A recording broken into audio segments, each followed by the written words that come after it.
Bom dia a todos e todas. Meu nome é Cláudia Areias, eu sou secretária-geral adjunta da OAB Subseção Santana. Estou aqui hoje representando a nossa diretoria. Deixo um abraço aqui de todos vocês, do nosso presidente, Dr. Peter Aparecido de Souza, do nosso vice-presidente, Dr. Oswaldo Corrêa Vieira, a nossa querida secretária-geral, doutora Riva Vaz de Oliveira, e do nosso querido tesoureiro, Dr. Matheus, que está se recuperando aí, em breve estará novamente de volta conosco. É sempre uma alegria muito grande participar desse evento. As nossas sextas-feiras de manhã estão muito mais floridas, muito mais animadas, com conhecimento, é um encontro muito bacana, uma turma muito boa, de um projeto que foi feito com muito carinho, elaborado pela doutora Elisa Reis, que é presidente da comissão da OAB Vai à Faculdade, em conjunto com o Dr. William Rins de Macedo, que é o presidente da Jovem Advocacia, da comissão da Subseção Santana.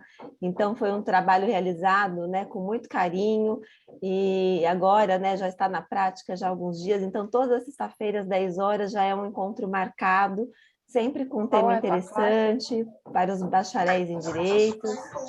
E também, deixa eu só fechar aqui. Tem alguém?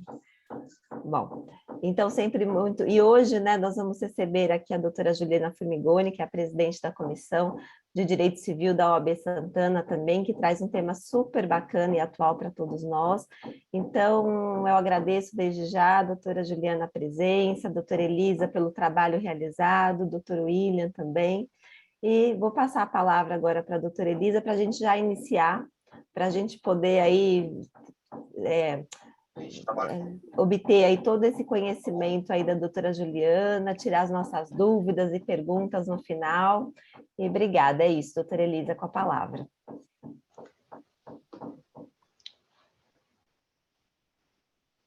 Com o microfone fechado, doutora Elisa.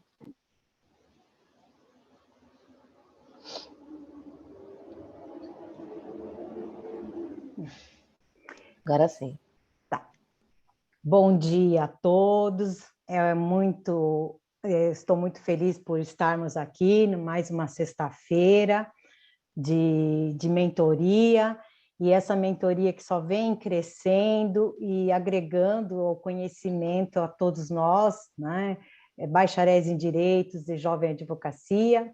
Agradeço a diretoria da OAB Santana pelo profícuo trabalho e apoio na presença aqui da doutora Cláudia Areias, né? Minha gratidão.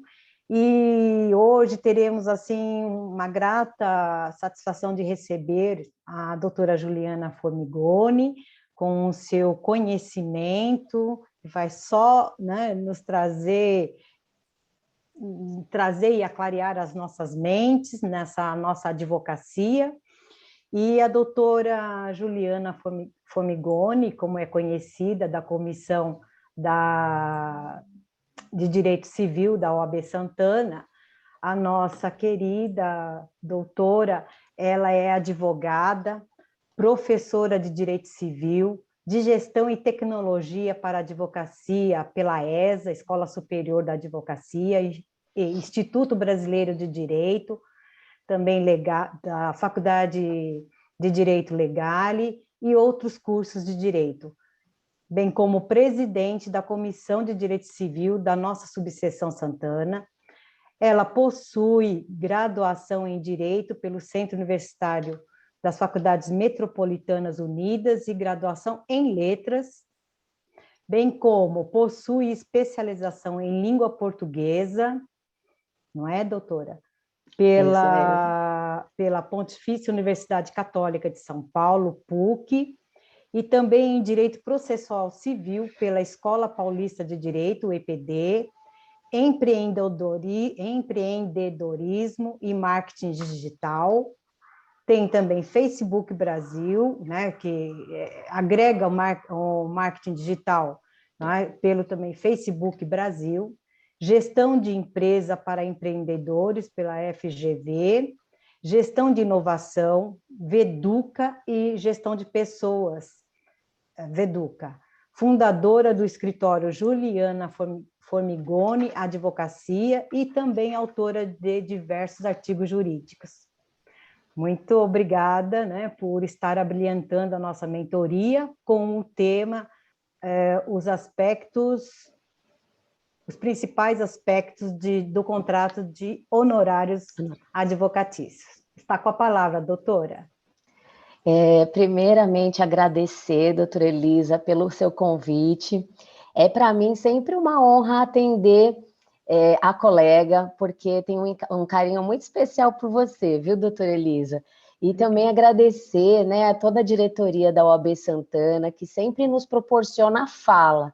Acho que isso é o mais importante, esse apoio que a diretoria traz para a advocacia, em especial essa gestão, que trouxe para a gente muitas facilitações frente à Covid, à pandemia, que tivemos um desafio muito grande, mas percebemos que essa diretoria continuou o trabalho, trazendo informação e proporcionando para todos nós esse momento de conhecimento, né? Então, gratidão aí pela doutora Cláudia, pela presença dela, representando a diretoria, o presidente doutor Peter e demais membros aí da diretoria, que tenho profundo carinho e amizade, especialmente por todos vocês.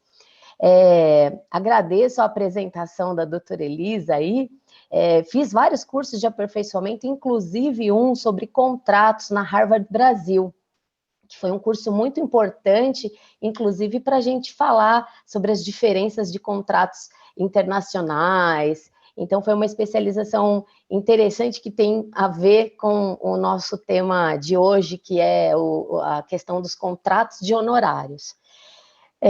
Eu vou começar explanando, mas fiquem à vontade para qualquer momento me interromper e a gente faz um bate-papo. Qualquer colega que tiver alguma questão que quiser pontuar, a gente está aqui exatamente para essa conversa e para trazer os principais aspectos contratuais e o que a gente não deve esquecer no nosso contrato de honorários, né, doutora Elisa? Exato. Porque sem o contrato a gente corre riscos muito grandes, né? Então, a formalização é a parte principal de qualquer advogado, independente de para quem a gente está passando isso, seja um amigo próximo, porque sim, a gente começa advogando para amigos próximos. Então, hoje a gente escolhe não atender familiares e amigos próximos, mas a gente começa a advocacia atendendo amigo do amigo. Então, entra aquele dinheirinho ali, a gente aceita, a gente precisa pagar as contas do escritório, então a gente aceita. Então, a primeira coisa é fazer o contrato de honorários, né? A primeira coisa, porque a gente não sabe quanto tempo vai demorar uma demanda e lá na frente a gente vai esquecer o que foi contratado.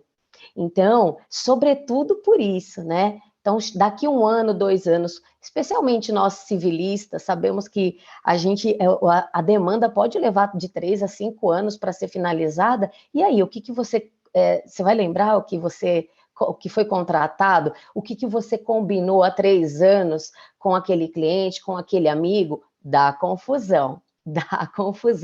Então, para a gente evitar problemas, nada melhor que o nosso contrato de honorários, né? Então, primeiramente, falar que o contrato de honorários advocatícios é um contrato bilateral, né? Geralmente oneroso. Então, é um contrato que cada um de nós pode fazer da forma que entender conveniente. Não existe um formato padrão de contratos de honorário, né? Vai depender de como cada um de vocês trabalha. Cada área também tem as suas especificidades, então é importante, a gente vai trazer os aspectos contratuais gerais e o que é importante ter, e vamos conversar, né? Mas é claro que cada um deve adaptar a sua rotina. E eu faço até uma consideração que eu adapto o meu contrato a cada cliente, porque depende. Eu tenho cláusulas que eu mantenho sempre, que são cláusulas importantes, que a gente não deve nunca tirar, mas, em regra, cada contrato ele tem um perfil especial para cada cliente, porque depende do trabalho que eu vou exercer para cada um deles, né? E como é a minha relação com aquele cliente? Isso também influencia nas cláusulas que eu coloco ou não. Então, hoje é muito comum, né, a gente, nesse meio da pandemia, enviar o contrato para o cliente, ele assinar, e eu pergunto para vocês se esse contrato tem validade, né? Será que o cliente precisa assinar no escritório o contrato de honorários? Né? Será que essa formalização do contrato precisa ser pessoalmente? Então, já respondo para vocês que não.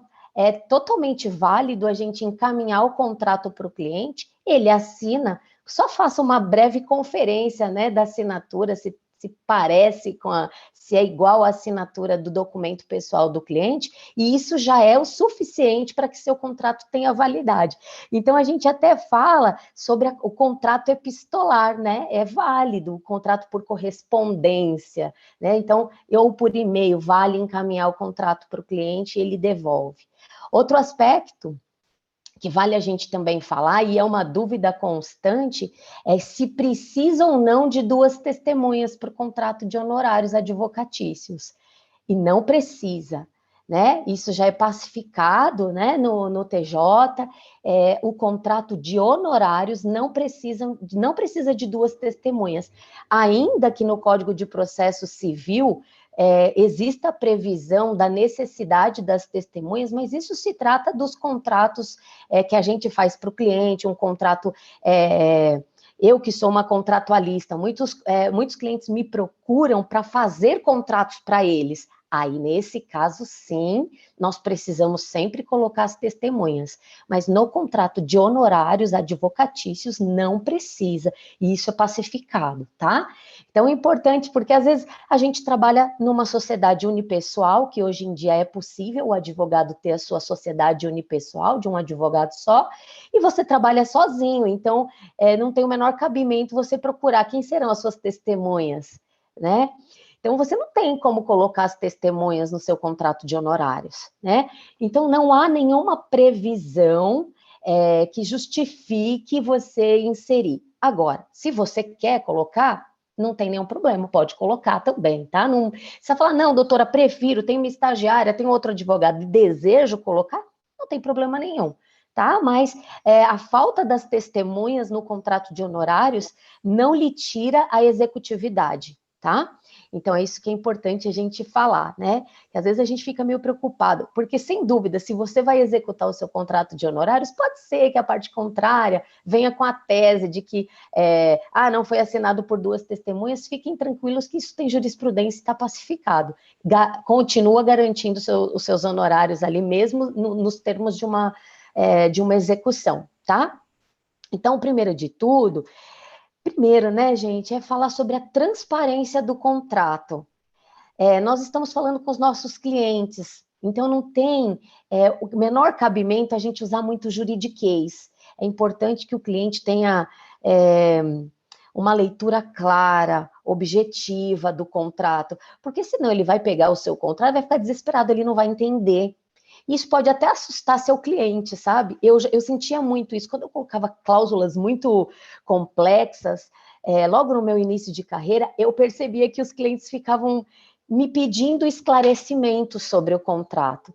Então, eu acho que isso é ruim, né? Hoje eu faço contrato com cláusulas mais transparentes, de uma maneira que o meu cliente possa entender, assim que ele fez a primeira leitura, ele entende. Então, isso para mim é importante, essa compreensão do meu cliente quanto ao contrato de honorários.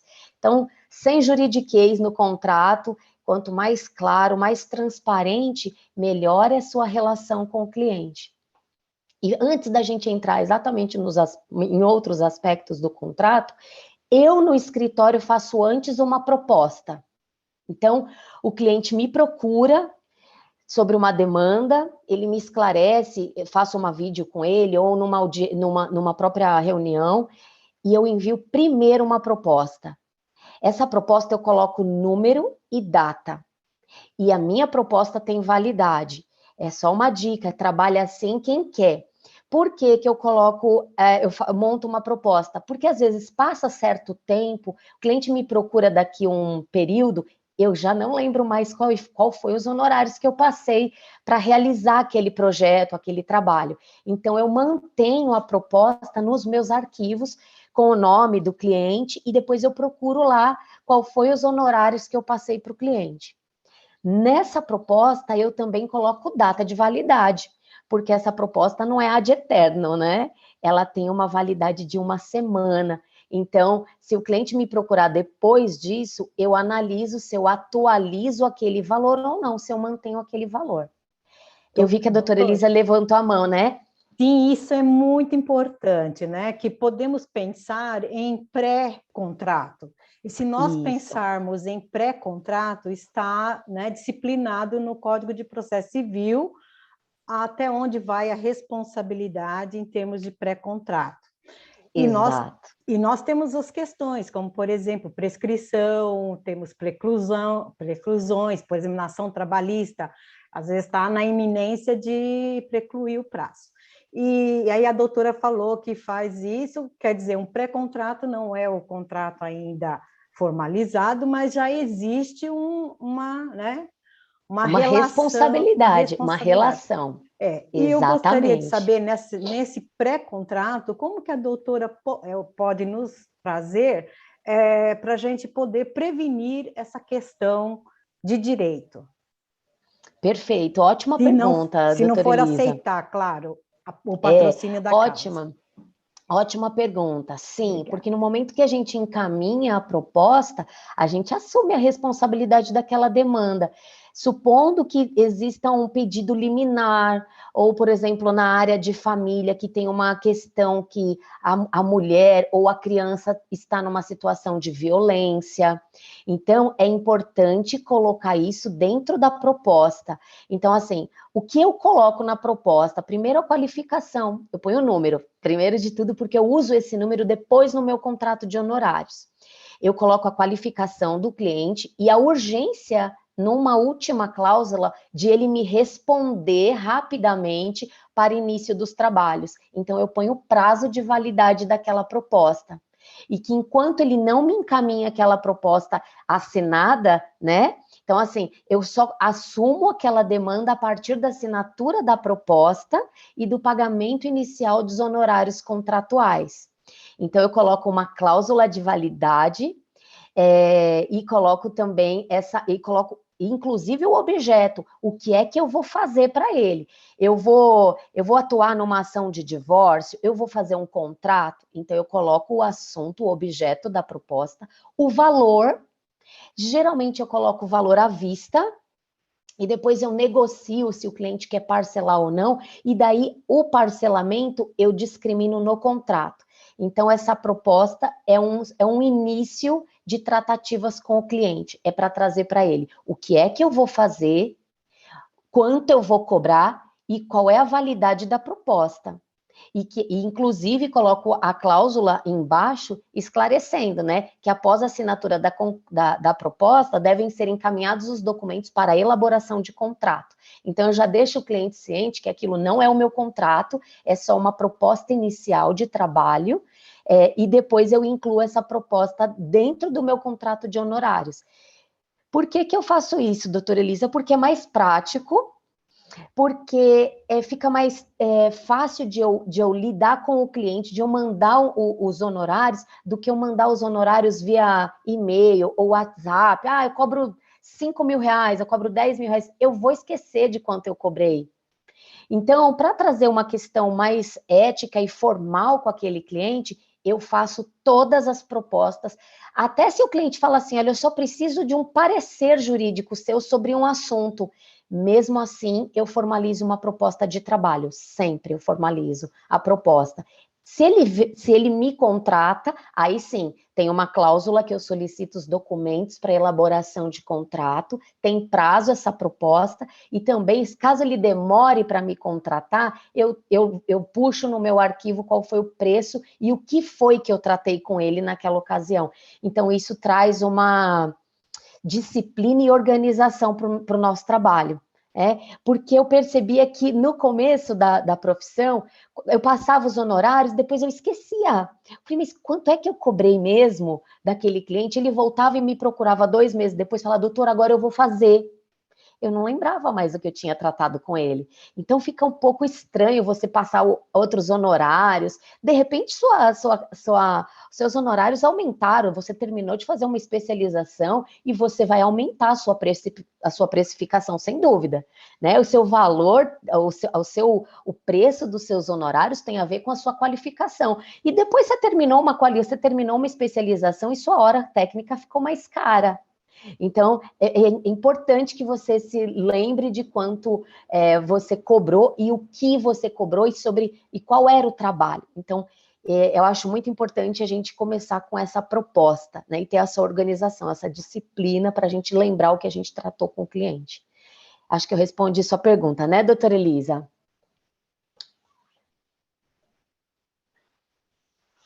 Pronto. Respondeu Então, sim, tá perfeito. Pronto. Então, vamos começar sobre os aspectos do contrato. Eu não vou apresentar nenhum modelo para vocês, mas quem quiser depois pode me procurar. A gente pode fazer juntos isso numa oportunidade. Eu vou trazer os principais aspectos para que vocês possam anotar, mas depois eu fico aí à disposição. Podem me procurar nas redes sociais, no meu WhatsApp. Eu posso ajudá-los a montar o seu próprio contrato. Sempre importante dizer que cada um de nós vai elaborar o contrato de acordo com a sua atuação, e especialmente com a sua especialidade. Cada um tem um viés diferente e é importante vocês perceberem a forma que vocês trabalham. Né? Será que você está disponível 24 horas? Você é um criminalista? Né? Ou você é um civilista, você atua na área de violência, então você está disponível 24 horas, então vai depender de cada colega, tá? Então, primeiro de tudo é a gente falar da qualificação. Parece um pouco óbvio, né? Para a gente que trabalha, já é advogado, até os advogados que estão começando a carreira agora, a primeira coisa que a gente fala é sobre a qualificação, até na petição inicial, né? E a gente esquece de fazer uma boa qualificação do cliente no contrato. Eu vejo colegas advogados que já atuam há muito tempo esquecendo de fazer uma boa qualificação, coloca só o nome, o RG, o CPF do cliente e manda. Não, qualifiquem. Coloque o estado civil do seu cliente, porque importa saber o regime de bens num futuro, numa execução. Coloque o endereço atualizado e todos os dados que você tiver do cliente. E-mail, coloque tudo. É o seu contrato. Quanto mais a qualificação for bem feita e específica, no momento de você executar, vai fazer toda a diferença. E outra coisa, eu vejo clientes também e colegas, às vezes está atuando para uma família. Por exemplo, no inventário. É muito comum aqui no escritório a gente pegar inventário. E a gente vai representar todos os irmãos, 5 irmãos. Mas quem falou com você foi o irmão mais velho, ele que está na liderança. E geralmente os advogados colocam o contrato só no nome daquele irmão. Não. Se tem outras pessoas que vocês estão representando, no contrato também, porque isso traz segurança financeira. Numa hipótese daquele cliente não pagar, a gente tem qualificado os outros irmãos, então a gente executa todos. Se acontecer uma inadimplência, a gente executa todos. E eu vejo, e não é raro ver isso, é muito comum, os colegas representando uma família, mas colocou lá só o nome da mãe. Ou colocou só o nome de um irmão. Não, coloque o nome de todos. Ainda que demore um pouquinho mais para pegar a assinatura de todo mundo, faça isso de forma a prevenir a executividade e a segurança financeira do seu contrato de honorários.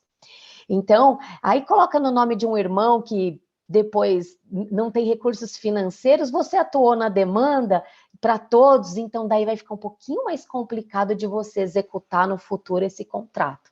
Então não se esqueça, está atuando para mais de um, coloque todos no contrato.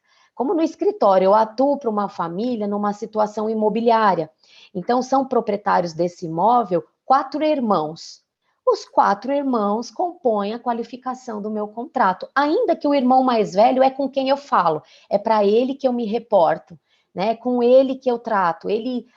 Os irmãos meio que autorizam o irmão mais velho a fazer as tratativas. Mesmo assim, o meu contrato prevê a qualificação de todos, porque numa inadimplência a gente executa todo mundo e aí a segurança financeira para nós é bem mais robusta, né? Então, qualifique todo mundo. E com CPF, RG, regime de bens, todas as informações, quanto mais completas, melhor é numa futura execução.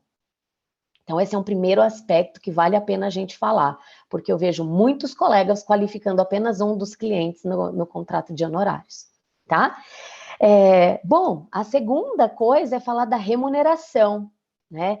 Isso dá problema quase sempre, né? Como que vai ser a nossa remuneração? Tem contrato, tem honorários iniciais? Tem êxito? Tem parcelamento? Tudo precisa ser muito detalhado nessa cláusula de remuneração. Muito. E, sobretudo, até onde vai o trabalho do advogado? Ele comporta a segunda instância? Então, na cláusula de remuneração, né, é importante que a gente preveja o parcelamento, especifique as datas sim, para que não tenha nenhum problema com o cliente. Ah, eu não sabia que era todo mês que eu tinha que te pagar. Eu já tive cliente falar, não sabia que era todo mês. Você falou em parcelas, mas e se eu quiser pagar a próxima parcela em 60 dias? Então, às vezes a gente encontra um cliente leviano, que depois ali fica discutindo qual era a data específica. Então, às vezes, o colega coloca assim, 10 mil reais parcelados em 5 vezes. Em 5 vezes? 5 vezes ele pode pagar uma por ano. Então, é importante que a gente coloque as datas do parcelamento e também cláusula de juros e multa. Às vezes a gente não cobra a multa do cliente, mas é para inibir o atraso das parcelas. Se você é um advogado que não emite boleto, ou então que vai cobrar o cliente e ele vai depositar, fazer um Pix, hoje é mais comum um Pix, né? De fazer um Pix na sua conta. Então, às vezes você manda aquele e-mail fazendo a cobrança daquela parcela, então já deixa as datas bem esclarecidas ali, e coloque juros e correção monetária. Porque daí, num problema com o cliente, você tem uma cláusula que especifica a atualização daquele valor. E especialmente o quanto de êxito também, porque às vezes o colega fala dos honorários iniciais e esquece de colocar o percentual de êxito também. Então, a cláusula de remuneração também precisa ser bem cuidada e feita bem minuciosa. Ela precisa ser minuciosa. O que você tratou com o cliente? Ele vai te pagar 10 mil no início e 20 mil no final, né? Então, é importante você colocar o que você combinou. Cada cliente a gente combina de um jeito. Eu tenho clientes que me pagam mensal, eu tenho clientes que me pagam à vista, eu tenho clientes que eu combino uma parcela com ele em 30, outra parcela para 90 dias, depende do seu cliente, né? Então depende, cada um depende, mas é importante que a gente coloque todas as cláusulas bem especificadas no contrato. E as cláusulas também de atualização, sem dúvida, porque se seu cliente fica inadimplente com você e você demora para executar ele, você precisa atualizar o valor. E se você não tem uma cláusula de atualização, é mérito para a parte contrária contestar a atualização financeira. Ainda que seja praxe atualizar valores, mas não sofra com esse pequeno problema, coloque no seu contrato, tá?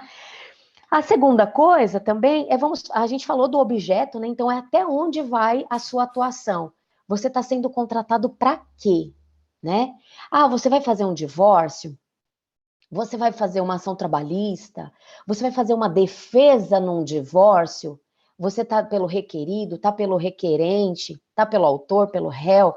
Então, é importante você dizer para o seu cliente até em que momento aquele honorário cobre o seu trabalho.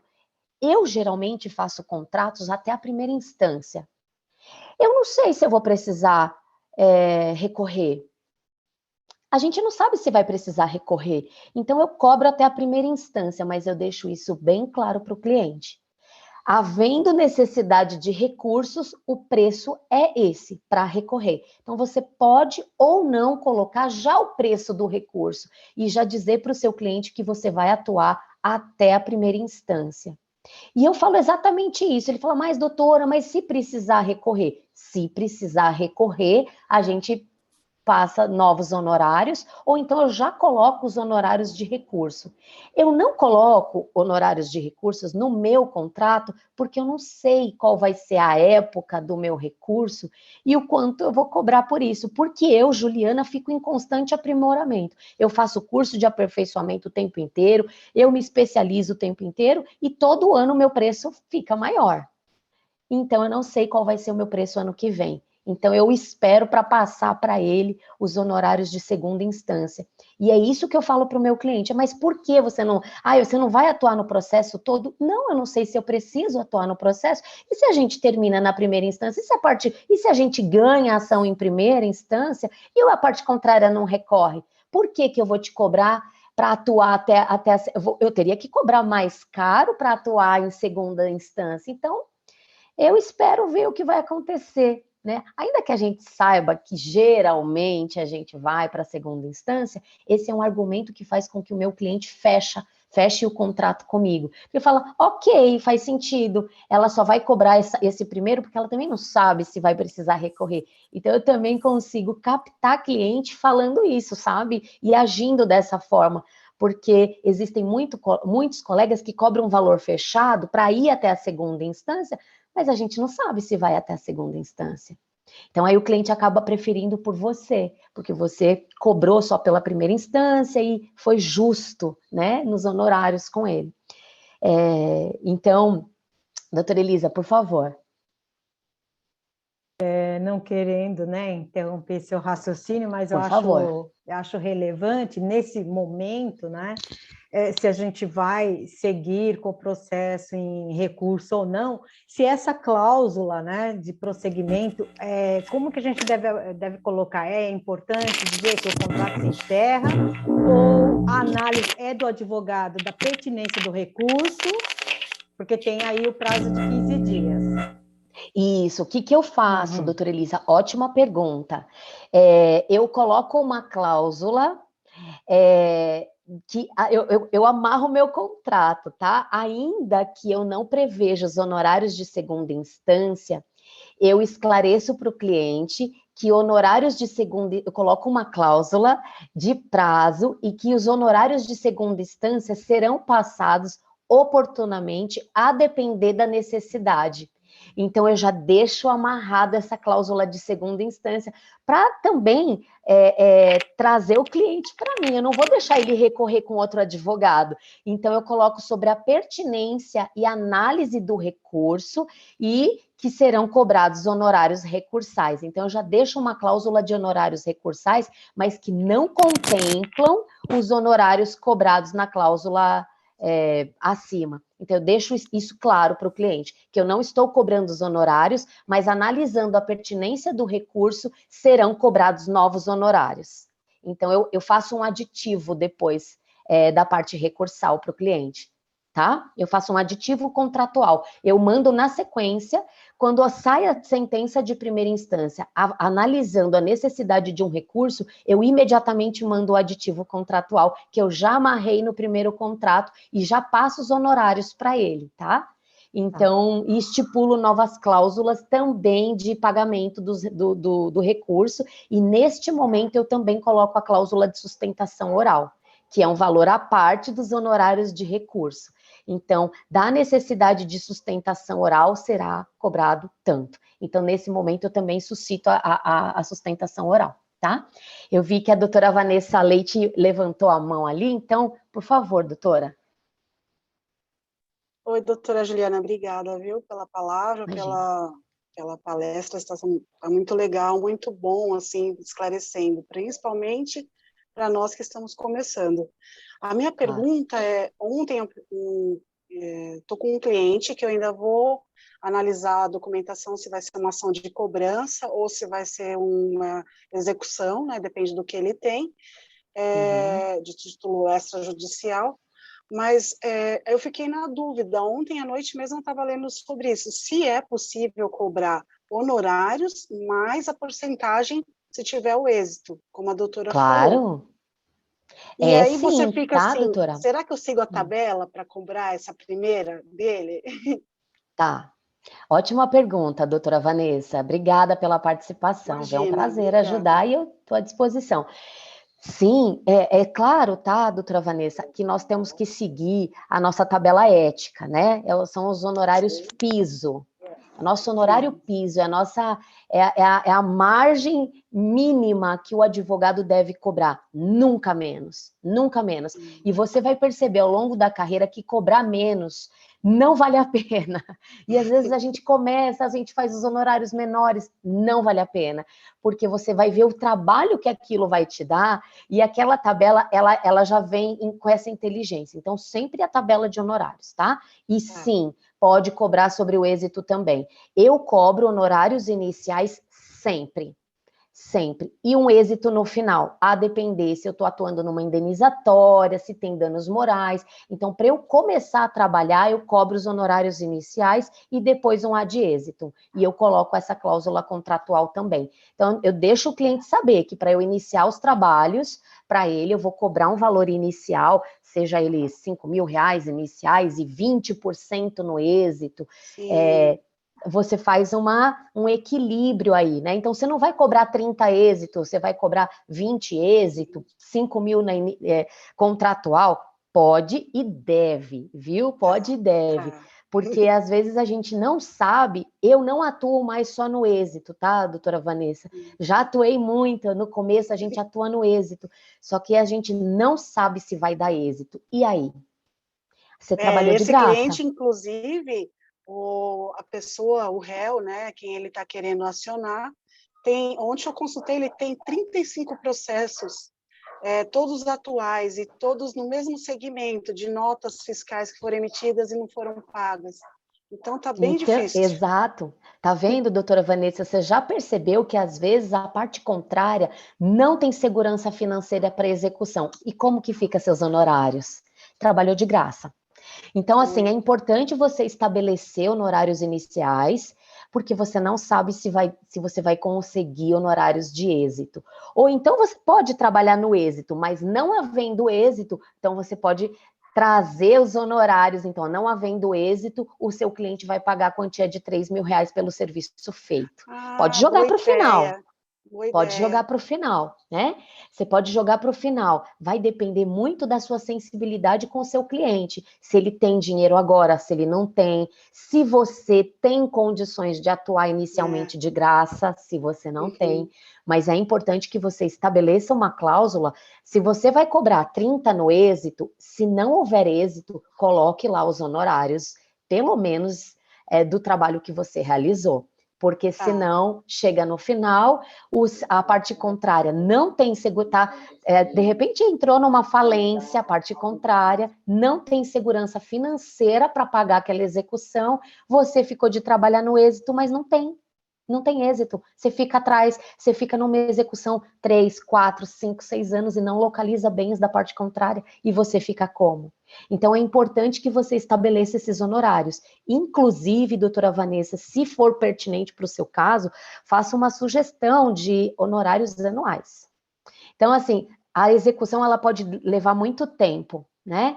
Então, caso não haja êxito no segundo ano, que seu cliente pague um salário mínimo, pelo menos ali para você, semestralmente, para você trabalhar no processo. Ou você também pode colocar uma cláusula de, olha, não havendo êxito, em 3 anos, que o cliente te pague os honorários de R$5.000 pelo trabalho realizado nos 3 anos. Coloque segurança financeira no seu contrato, porque a de êxito é um problema muito sério para o advogado e acaba vendo os seus honorários frustrados no final, se você não coloca uma cláusula nesse sentido, tá?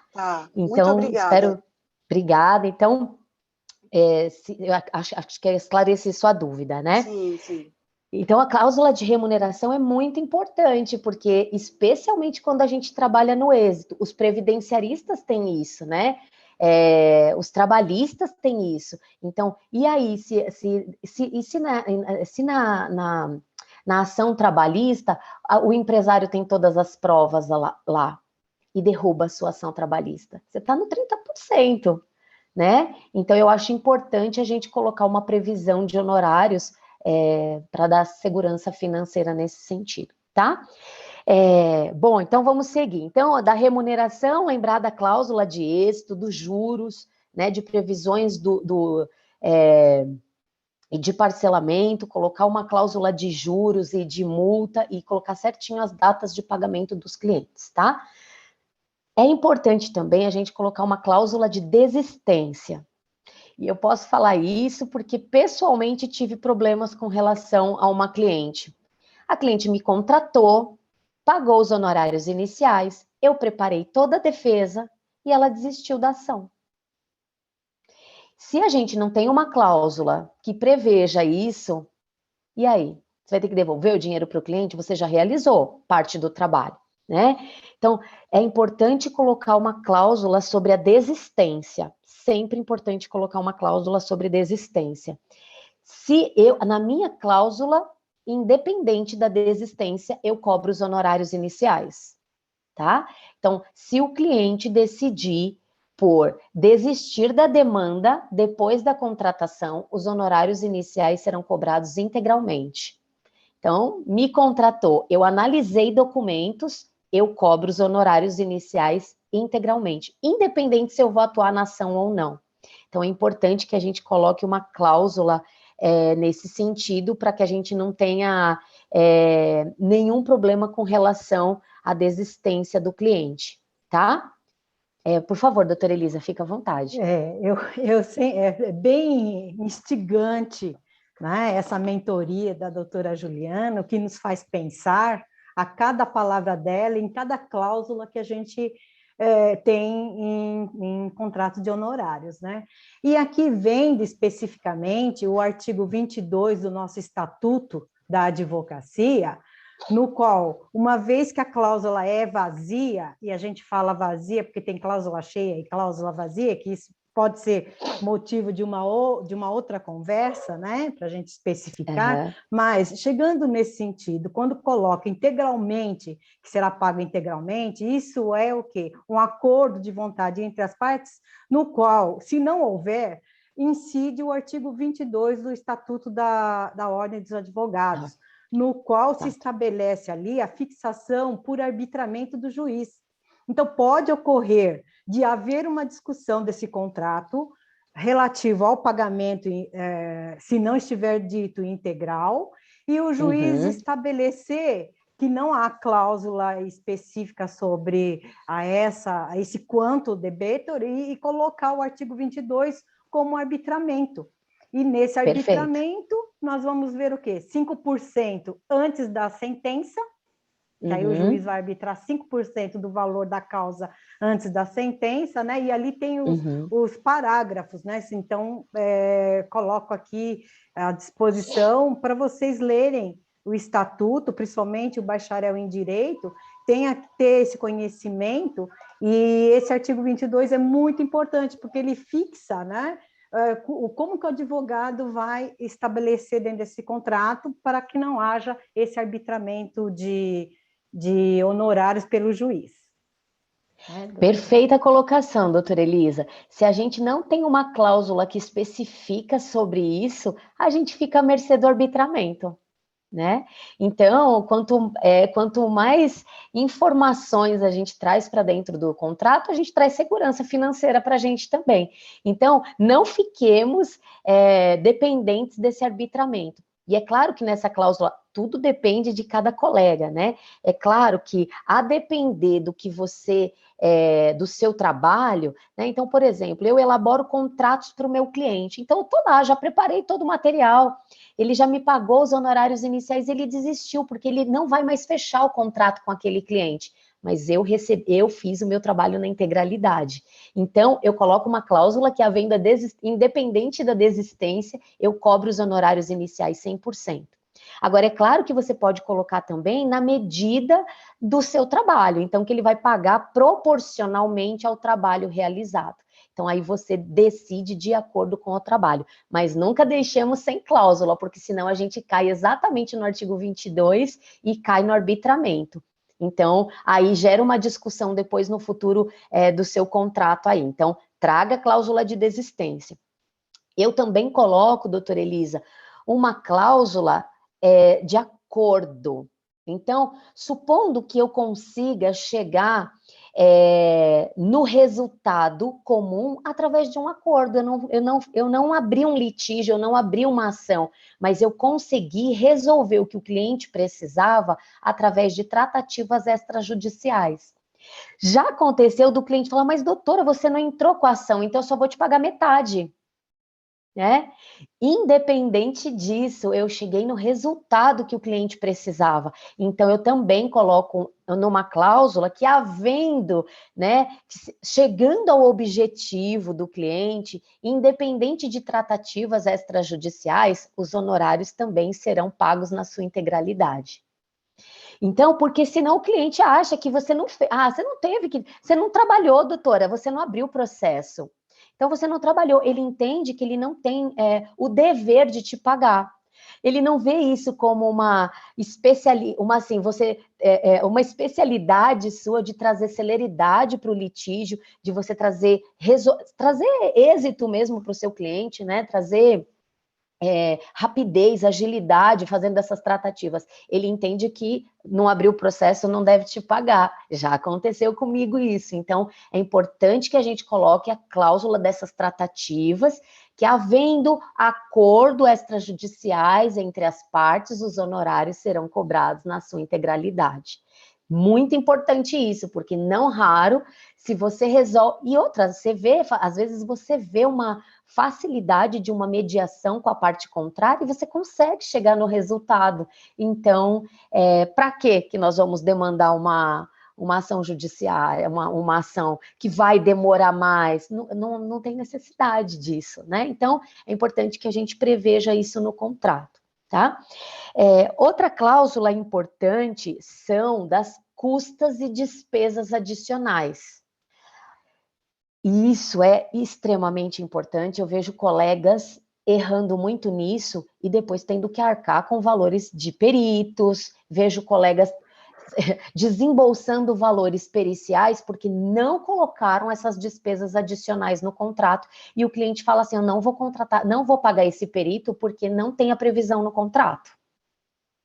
Então, é importantíssimo a gente colocar cláusula de custas do processo. O que a gente quer dizer com isso? Olha, os honorários iniciais é do profissional, do advogado, e não contempla outras despesas, sendo que essas despesas podem ser pagas mediante reembolso, né? Então, o que a gente faz no escritório?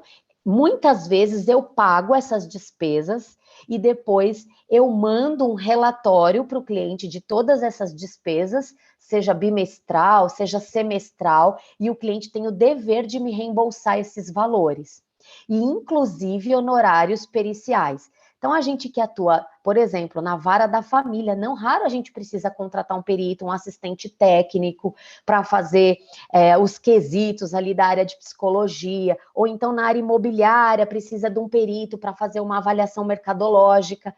É preciso que haja uma cláusula estabelecendo que esses custos são do cliente, porque, do contrário, isso pode gerar um conflito muito grande, e a gente sabe que não são honorários baixos, são honorários altos, e isso pode trazer uma inviabilidade do contrato do próprio advogado. Você cobrou 10 mil de honorários, e daí você tem que pagar 15 para o perito. Então, veja, isso pode trazer um problema muito sério para o advogado, e essa cláusula de custas precisa ser bem clara para o cliente, tá?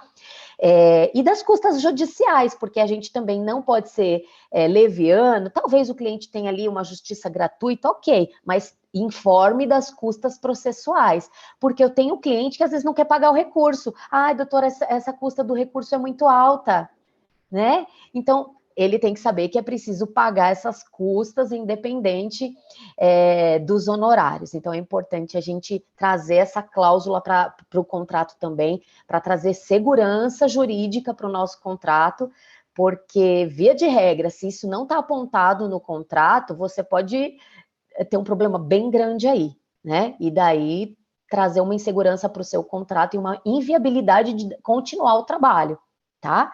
Então, importante a gente falar dessas despesas também. E de como você trabalha. Você vai ter reembolso de gasolina, você vai precisar fazer uma audiência em outro estado, tem passagens aéreas que você vai precisar cobrar do seu cliente, você vai até outra cidade para fazer uma tratativa, uma auditoria, uma negociação, né? Então, como que vai ser isso? Você vai arcar com esses custos? Os seus honorários contemplam esses custos?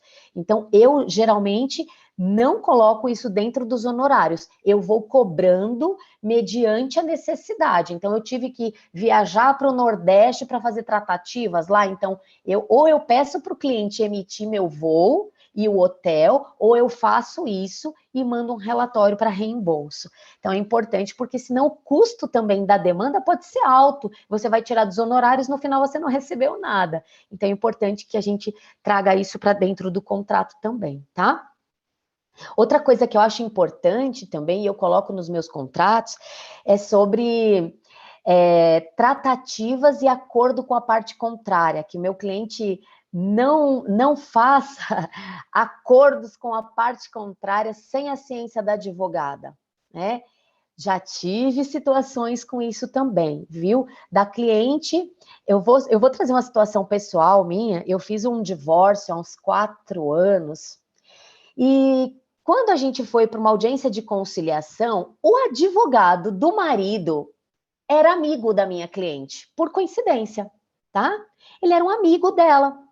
O que ela fazia? Ela falava direto com ele, porque eles estavam fazendo tratativas pessoais lá para frustrar os meus honorários do divórcio. Então, assim, eu percebia que a minha cliente falava direto com o advogado do ex-marido, porque ele era amigo dela. Então, eles foram ela queria fazer um acordo para frustrar os meus honorários. Então, eu tive uma questão numa demanda assim, porque ela falava para mim, mas doutor, o advogado me disse isso. Claro que tem um comportamento antiético aí do colega adverso, né? Quando a gente está sendo patrocinado por um advogado, nós só falamos com os advogados e não com a parte. Então, é importante a gente lembrar essa questão ética, né?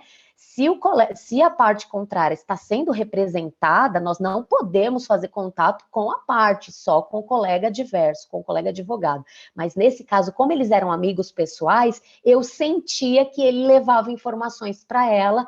Então, eu coloco, depois dessa experiência, eu coloco uma cláusula de que às vezes os maridos, ex-maridos se falam, tá? Então, não necessariamente pode haver essa situação da minha cliente falar com o advogado, mas ela pode falar com o ex-marido, e eles começarem a fazer tratativas de acordo e não te situar. Então, eu coloco uma cláusula de que só será realizado acordo mediante a concordância expressa da patrona. Porque se eu achar que aquilo não é um acordo viável, ela também vai frustrar os meus honorários. Então, mesmo que, de repente, ela esteja inclinada a fazer aquele acordo, talvez não seja viável. E ela precisa também da minha concordância com aquele acordo. Porque senão ela fecha um acordo com o ex-marido no divórcio, frustra as minhas expectativas de honorário, enfim, fecha por fora, sabe? Fecha por fora, frustra os honorários da advogada. Então, que é importante, a gente encontra pessoas levianas assim. Não tenham dúvidas, tá? Ainda que a gente acredite nos nossos clientes, eu acredito sempre na boa-fé, mas mesmo assim é importante que a gente coloque essa cláusula de acordo seja feito expressamente na concordância das partes, né? Então, seu cliente e você precisam concordar com esse acordo. Não só o cliente e nem só o advogado. O cliente também precisa aceitar. Às vezes, o advogado quer fazer aquele acordo, mas seu cliente não quer. Então, sigamos. A gente tem que respeitar a vontade do nosso cliente também. Então, eu coloco uma cláusula sobre a concordância das partes em realizar o acordo. Então, Às vezes a parte contrária vem com uma proposta de acordo. Eu não vou, depende, tá? Tem contratos que eu coloco que eu vou estruturar isso, e tem contratos que eu coloco que o cliente também tem que aceitar aquela proposta de acordo. Então precisa haver uma concordância de ambas as partes, ou não. Você pode colocar que vai ser da anuência do patrono, da anuência do advogado, isso vai depender da relação e da ação que você está trabalhando, tá? Então é importante a gente falar isso. Vamos falar da cláusula WhatsApp, que eu acho super importante, até brinco que é a cláusula WhatsApp, né? Até que horas você atende o seu cliente? Hoje em dia o cliente fala com a gente o tempo integral, às vezes eu recebo o WhatsApp às 8 horas da manhã de um domingo.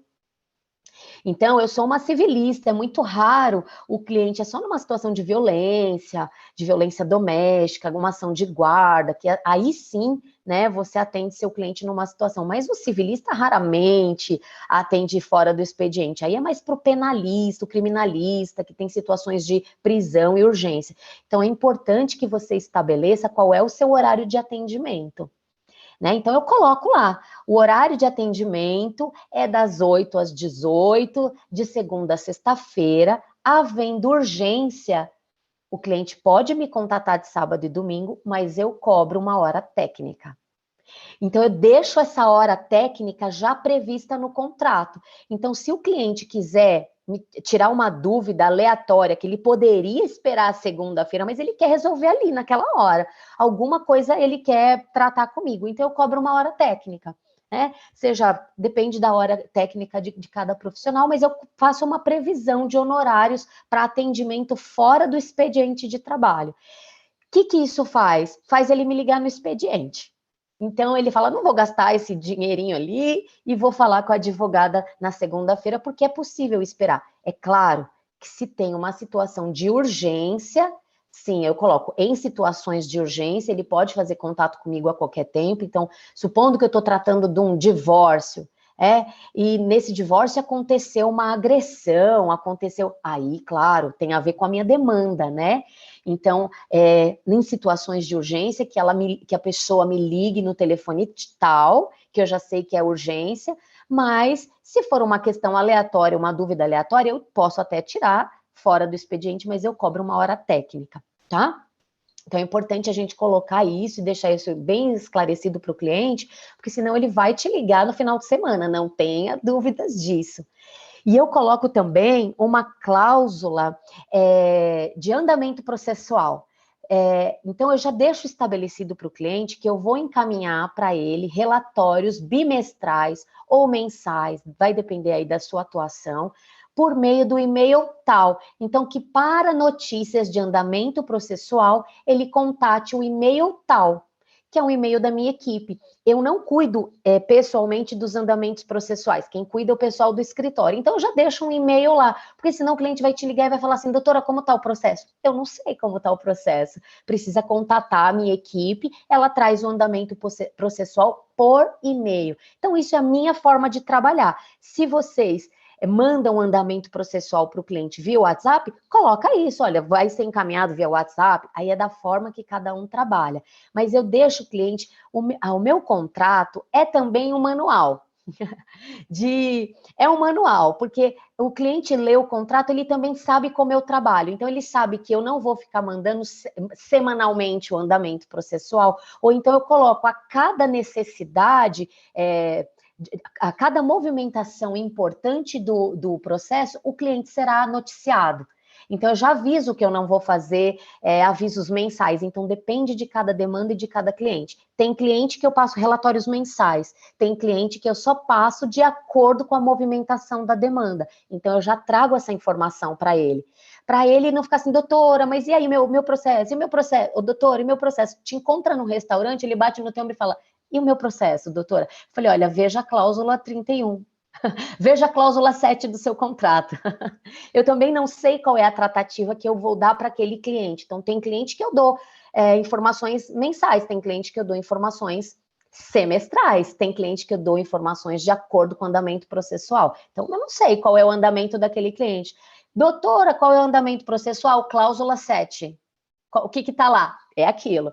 E eu sou regrada em dar essa resposta para o cliente de acordo com o meu contrato. Então, é importante que...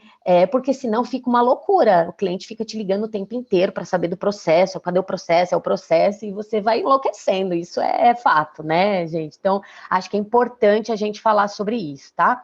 Então, a cláusula sobre o andamento processual é importante. É um manual para o seu cliente. Ele sabe ali que não vai precisar ficar te ligando, enfim. É um manual para ele.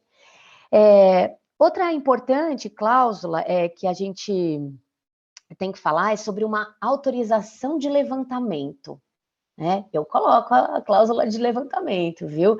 Então, supondo, tá, que a gente parcelou para o cliente os honorários em 15 vezes, sei lá, 10 vezes. A gente pactua, às vezes, da forma que a gente achar conveniente para o cliente.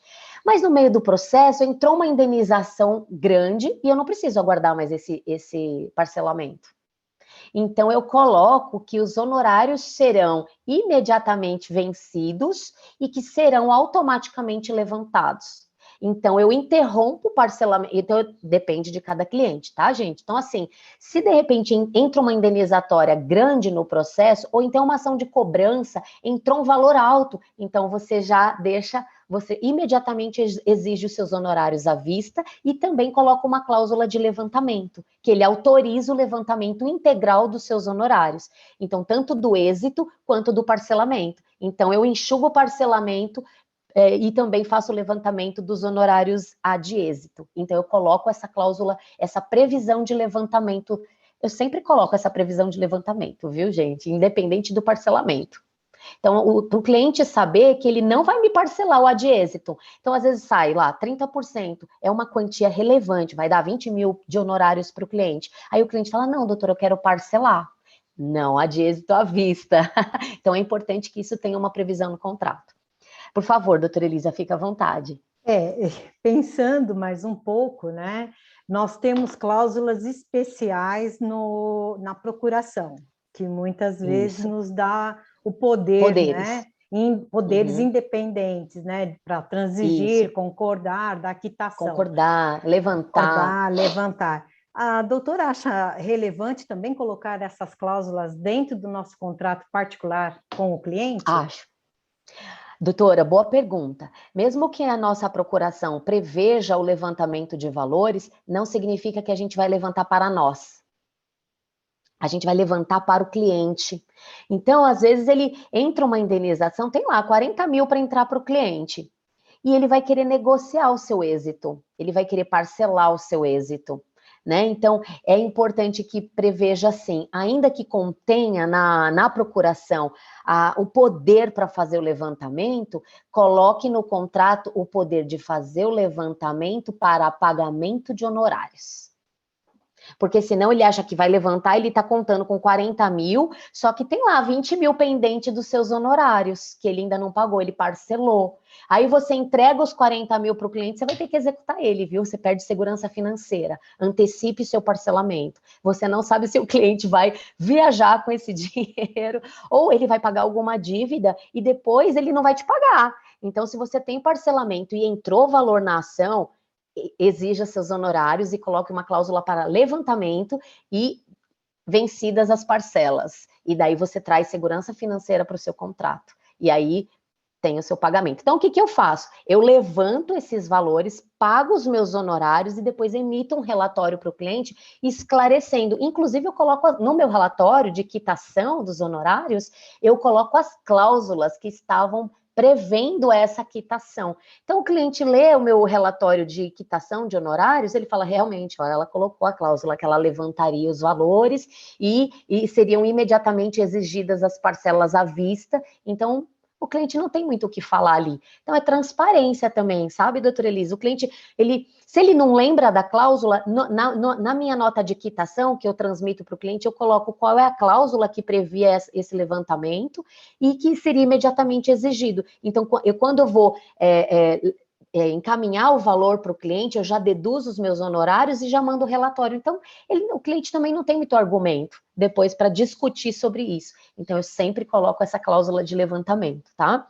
é importantíssima, inclusive para trazer segurança para o nosso contrato, porque depois pode dar, sem dúvida, dar problema, o cliente fala que ele não vai pagar aquilo à vista, que não estava previsto, né, o vencimento das parcelas com a entrada de honorário, com a entrada de uma indenização dentro do processo, e daí ele vai querer discutir com você que não estava previsto isso, e daí ele vai querer pagar parcelado, e daí é um problema para a gente, porque de repente o cliente, num determinado momento, perde segurança financeira e frustra os honorários. Então, essa é uma cláusula importante também.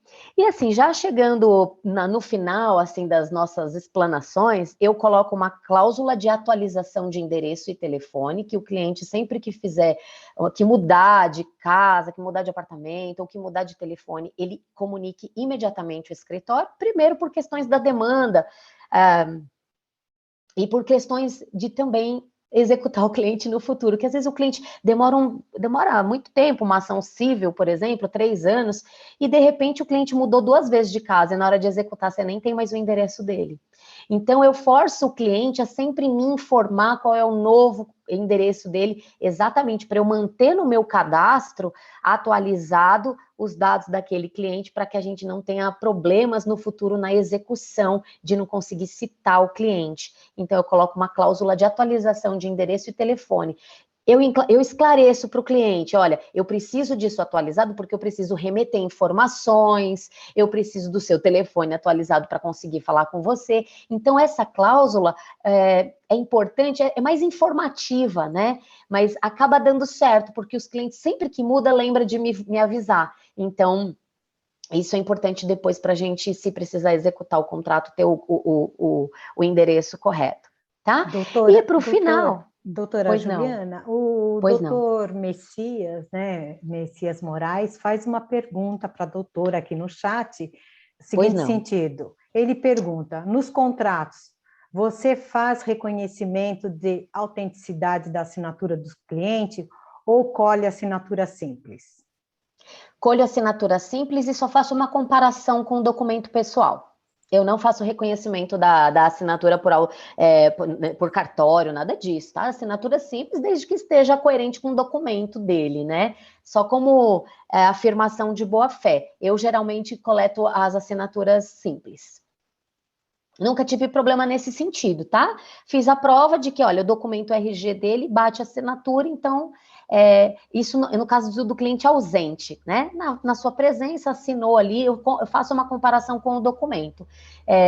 Nunca tive problemas com relação a isso, tá? Não sei se os colegas trabalham de outra forma, mas eu faço uma assinatura simples mesmo, só faço uma conferência com os documentos pessoais do cliente. Acho que esclareci aí, né? Doutora Elisa? Sim, esclareceu e o doutor Messias, né, assentiu a sua resposta. Pronto. Se algum colega fizer diferente, avisa aqui para a gente também, a gente vai olhando, mas eu sempre faço a coleta de assinatura simples. E por fim, né, só para finalizar, a gente é importante prever o foro, né?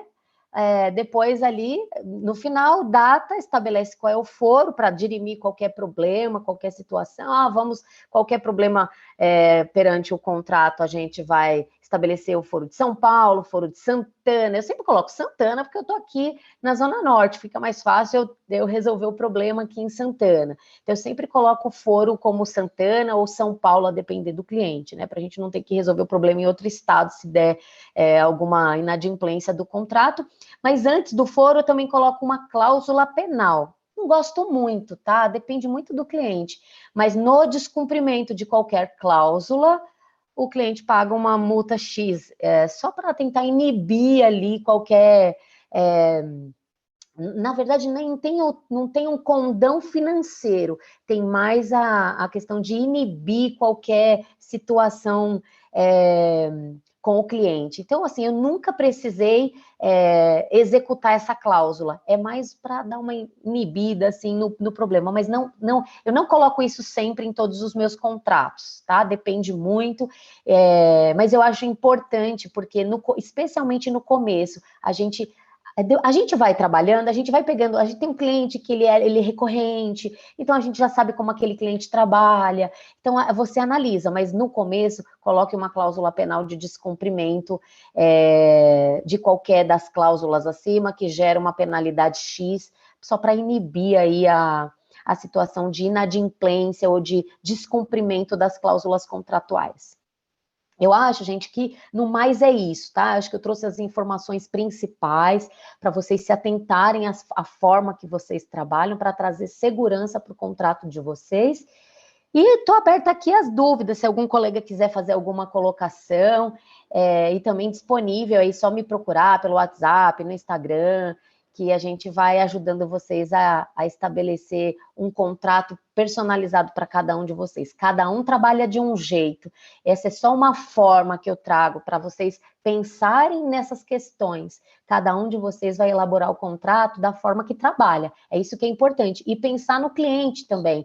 Cada situação é única, é específica. E o contrato, ele só é um bom contrato quando você olha para o cliente também. Quais são as necessidades daquele cliente, qual é a segurança financeira daquele cliente, como ele tem condições de te pagar. Então, cada contrato é muito específico, mas é importante que essas cláusulas vocês sempre mantenham e só alterem as outras de acordo com cada cliente. Eu vi que a doutora Bárbara levantou a mão, fica à vontade, doutora, tem a palavra aí. Bom dia a todos. Só peço desculpa porque minha câmera está fechada, eu estou fazendo outras coisinhas aqui. Mas, Ju, tirando uma dúvida com você aí com relação, teve uma questão que você abordou com relação aos honorários aí e referente ao acordo. Que o reclamante, que enfim, a parte só pode fazer o acordo mediante a concordância do advogado. Ontem eu passei por uma situação, e aí, trazendo aí a nível de prática, como é que você nos auxiliaria nessa questão? Eu fui fazer uma audiência trabalhista e eu estava pela reclamada e nós trouxemos ali uma pretensão, uma proposta para o reclamante, né? E a advogada dele não aceitava, e ela pegou e falou assim para mim, doutora, está muito distante, eu não vou aceitar esse valor. Nisso, o reclamante, ele abre o microfone, a câmera, e ele fala, eu aceito. Como é que você faria aí com relação a essa questão? Se você tem essa cláusula no contrato, como é que você consegue se resguardar aí diante dessa questão que você mesmo ponderou que teria esse resguardo de honorários aí para o advogado e a concordância dele? Doutora Bárbara, excelente a pergunta. É exatamente sobre isso que serve essa cláusula. O patrono precisa concordar. Se ele, você vê, numa audiência, ele abriu o microfone e concordou, né? Então, ele paga os honorários integrais. Então, depende, tá? Então, depende, coloca uma cláusula que havendo, por exemplo, não havendo a concordância sobre o acordo, o cliente tem que arcar com o valor total, com a pretensão total. Por exemplo, doutora Bárbara, eu sei que você é uma advogada trabalhista, então o seu cliente aceitou um acordo que você não concordava. Então, coloca uma cláusula que ele, sendo o acordo não sendo por ambos, né, concordado, que não houve uma concordância entre ambos, o seu cliente te paga integralmente a pretensão que você imaginava a conquistar. Então, assim, é importante você colocar uma cláusula específica nisso, para inibir teu cliente a fazer qualquer acordo sem a sua anuência. Porque imagina, às vezes você consegue, você está ali numa tratativa da conciliação, a gente sabe que a audiência trabalhista começa nessa conciliação, e às vezes o cliente não tem ideia das provas que você vai contestar ali, ele não tem ideia, e de repente a sua demanda tem muita segurança porque a parte contrária não apresentou prova nenhuma, e você sabe que em sentença você vai ter mais liquidez. O teu cliente está desesperado, a parte contrária ofereceu 10 mil, ele aceitou, então coloca uma cláusula aqui, não havendo a sua concordância, o valor é X. Coloca uma cláusula nesse sentido para que você não tenha um prejuízo, porque a gente tem uma noção quando a gente... Colocando a cláusula nessa situação ontem da audiência, seria então o caso do advogado pedir para constar que o reclamante fez o acordo sem a anuência do advogado? Ideal? Importante, consta em ata, doutora Bárbara, porque daí se você tiver problemas depois para cobrar do teu cliente, você informa que você, pelo menos você tem provas em ata, né? Então, recorra ali, né, à ata, para você provar que não houve uma concordância sobre o pacto de acordo. Tá bom, Perfeito, obrigada. perfeito. Que se tiver problema, você consegue fazer prova através da ata que você não concordou com o seu cliente. Perfeito. Boa colocação, Obrigada, viu, doutora Bárbara? Obrigada minha linda. Eu normalmente, assim, né, numa situação dessa, eu faço constar, conforme a doutora Bárbara falou, eu falo, olha, embora o meu cliente esteja anuindo, esteja concordando, eu, como advogada, não aconselho, mas faço a vontade do meu cliente. E aí faço inserir essa minha fala na ata. É importante, doutora Elisa, consignar a discordância, né? Que assim, que ainda que não veja oportuno o acordo, que para a finalidade de execução de honorários mesmo, exatamente o que a colega colocou. É importante requerer isso em que conste em ata para que você depois, quando execute os honorários, o cliente vai falar, não, ela concordou comigo na audiência, então para a gente não ter esse problema é bom consignar sem dúvidas.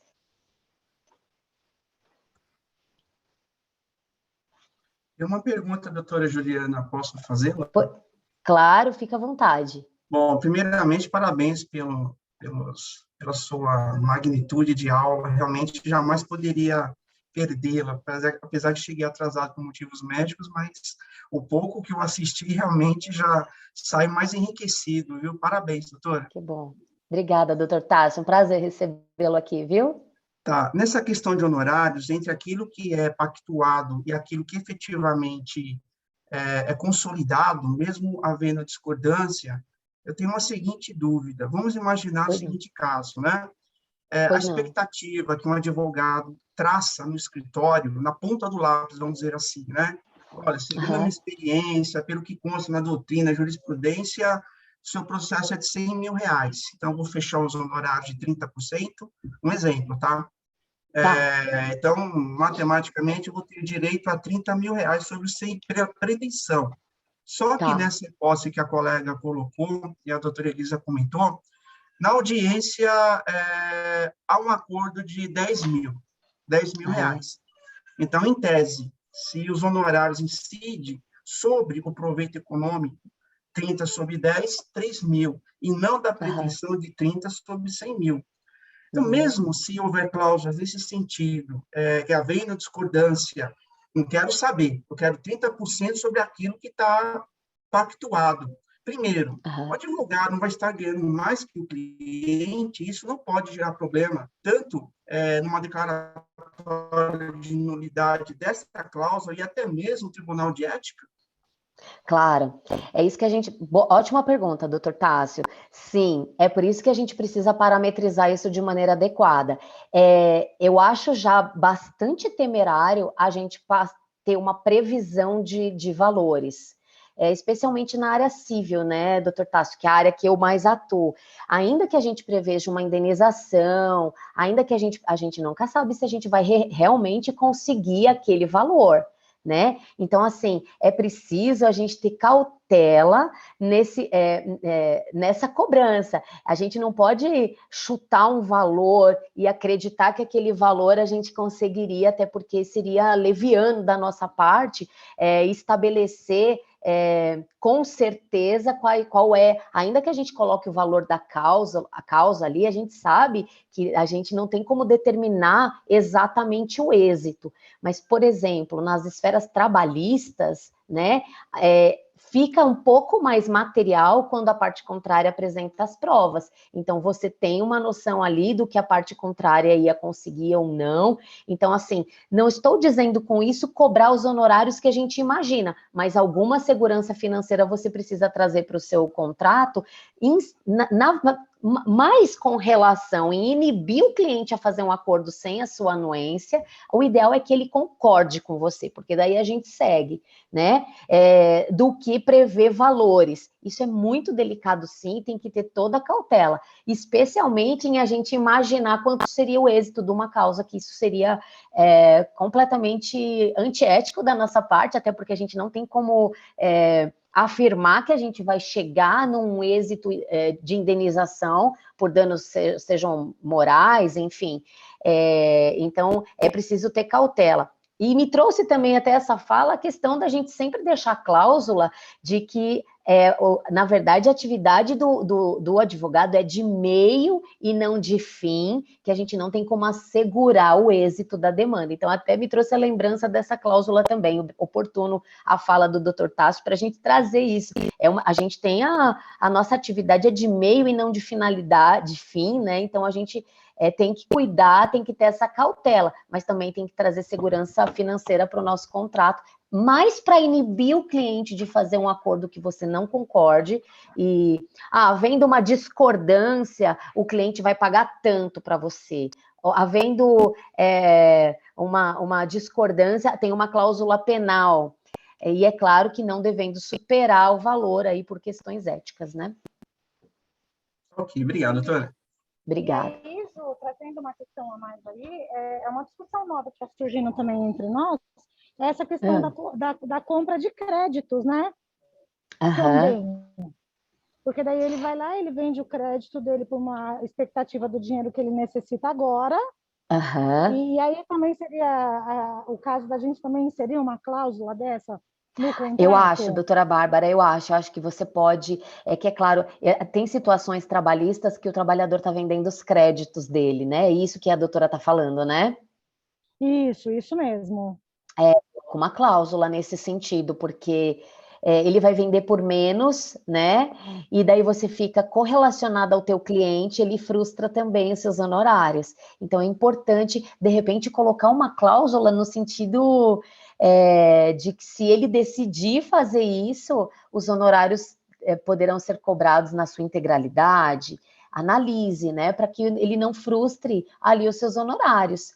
É muito comum, viu, doutora Bárbara, e eu já tive uma situação dessa, e eu ponho mais essas cláusulas para inibir o cliente de fazer isso mesmo, porque senão acaba frustrando os meus honorários, do cliente fazer um acordo e depois frustrar todos os meus honorários. E aí eu tinha uma pretensão X para receber, tinha segurança financeira, porque tinha parte de danos materiais, então a gente tinha provas dos danos materiais.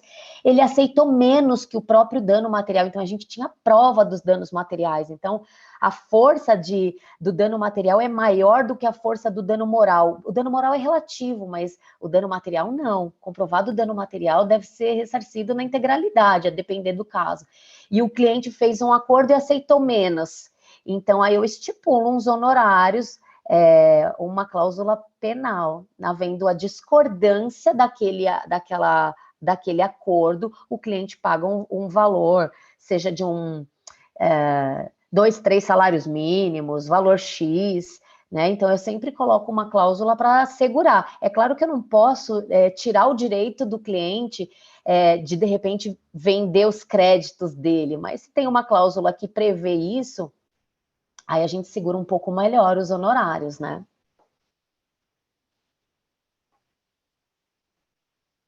Respondeu, doutora Bárbara?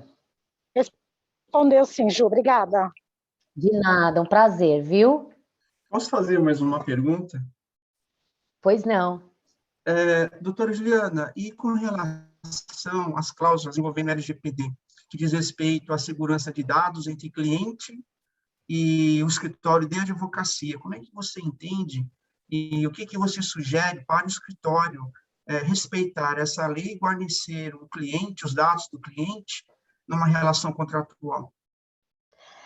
Doutor Tarso, sei que você é até um espécie... Você vai responder isso melhor do que eu. Você responde melhor do que eu essa pergunta. É claro que com a nova lei de proteção de dados, a gente precisa sempre colocar uma cláusula que aquelas informações serão tratadas por um período e que elas não serão divulgadas, né? e só colocar no contrato que realmente você vai fazer uso, que são as qualificações, né? Então, assim, trazer uma cláusula de proteção de dados é importante também, tá? Eu não uso ainda essa cláusula de proteção de dados. Deve usar, doutora, olha um mau exemplo. Devo usar, porque a gente, exatamente, essa lei entrou em vigor, então a gente precisa cuidar das tratativas desses dados, né, do cliente, e colocar lá, né, a confidencialidade disso é importante, ainda que, em regra, o dever legal do advogado já está implícito aí a confidencialidade, é importante mesmo a gente inserir as cláusulas de proteção de dados do cliente, de manutenção desses dados, sem dúvida, mas aí o colega vai responder melhor do que eu isso, né? Mas trazer essa informação para dentro do contrato, como eu falei, né? Cada área, doutor Tássio, tem as suas especificidades e a gente tem que trazer para dentro do contrato a maior segurança possível para que a gente não tenha depois aí... quando a gente pensa no contrato de honorários, a gente fica mais pensando na frustração dos honorários, né? Para trazer segurança financeira para o advogado, mas sem dúvida, tratar os dados do cliente é relevante e importante, então trazer a cláusula de confidencialidade claro, muito importante, vale do que o colega colocou, viu? Isso que eu ia perguntar, doutora Juliana, porque eu tive que dar uma saidinha rápida aqui para fazer uma ligação, eu até mandei uma mensagem para a doutora Elisa. Ela falou de LGPD, porque também antes dos meus contratos eu colocava uma cláusula de confidencialidade, agora eu já fiz uma adequação aí, né, doutor Tárcio, que é o nosso especialista aqui também, né, faz várias palestras, para vir falar também aqui para a gente de LGPD, ó, doutora Elisa, já anota aí uma próxima pauta. O doutor Tássio acho que já até falou sobre isso, viu, doutora Cláudia? A gente tem que fazer acho que ele já comentou alguma coisa nesse sentido aí, fazer uma adequação, né, do contrato. Eu coloco cláusula de confidencialidade no contrato e também aí as questões de uso de dados do cliente, por quanto tempo eu vou usar esses dados, né? Sabe uma coisa que eu costumo fazer nos meus contratos, assim, com relação, né, a esses casos, às vezes, que são ad êxito, eu costumo sempre cobrar um valor na assinatura do contrato, que às vezes eu considero assim, por exemplo, se eu vou fazer o valor, né, que está sendo pleiteado, pega 20%, como se eu cobrasse 5% na assinatura, e daí eu deixo para o êxito o percentual menor, para a gente não extrapolar os 20%, eu deixo 10% ou 15%, dependendo do caso da negociação. Porque fica uma questão aí, principalmente quando envolve questões de êxito, que o trabalho ele está sendo executado, ele precisa ser remunerado. Então, pelo menos um valor mínimo na assinatura do contrato. Gente, peço desculpa que aqui, ó, tá um toque-toque, e o cachorro está latindo agora, então já vou encerrar a minha fala, mas só queria comentar isso aí. Doutora Cláudia, super pertinente o que você colocou. Eu acho assim, que a gente trabalhar só no êxito é muito complexo, porque a gente pode não conseguir o êxito.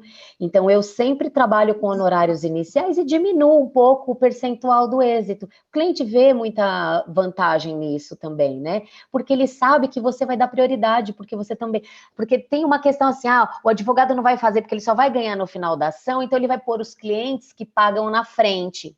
É verdade? Vamos ser honestos. É verdade.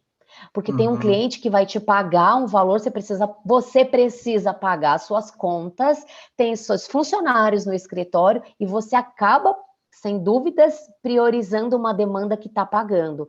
Não sejamos aí, vamos ser honestos aqui, né, entre os colegas advogados, a gente acaba priorizando, o cliente vai pagar 10 mil, eu preciso desse dinheiro para pagar minhas contas em casa, preciso pagar, tenho filho para sustentar, então você acaba assim priorizando aquele cliente que paga. Então, para eu poder nivelar os meus clientes, eu cobro de todos. Então, o próprio cliente sente isso, sabe? Ele sente, eu falo, olha, eu estou cobrando de você porque eu também te priorizo.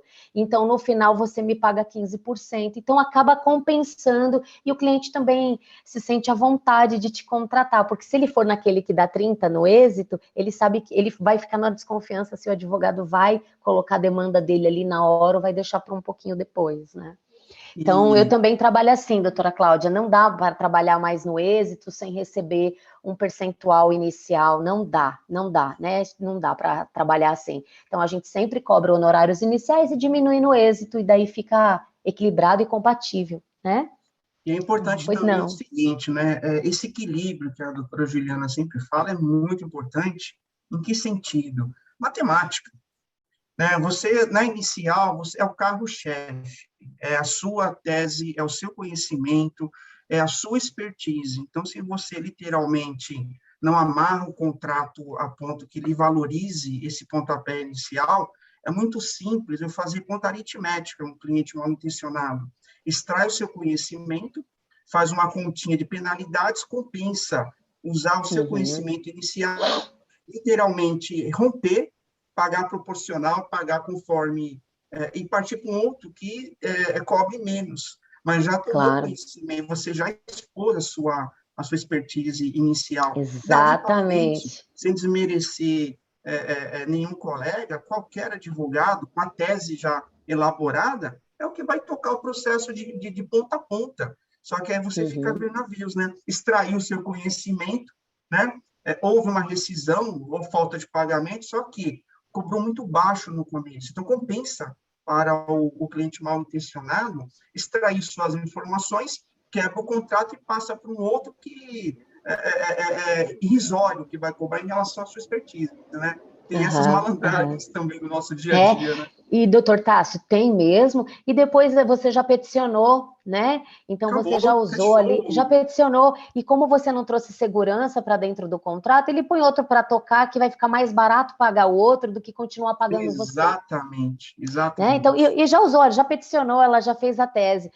Agora o outro só vai tocar a tese dela, né? O Qualquer um outro toca. advogado, qualquer um toca, você já elaborou ali, né, tal. Isso pode acontecer, é importante, por isso a importância da cláusula penal, né? É claro que a relação com o cliente vai sendo estabelecida ao longo das tratativas, mas o que o doutor Tássio está dizendo acontece e muito mais do que a gente imagina, né? Às vezes a gente vê um colega advogado, colega que é teu colega, tá? Assumindo uma demanda sua. Eu mesmo já fui vítima disso.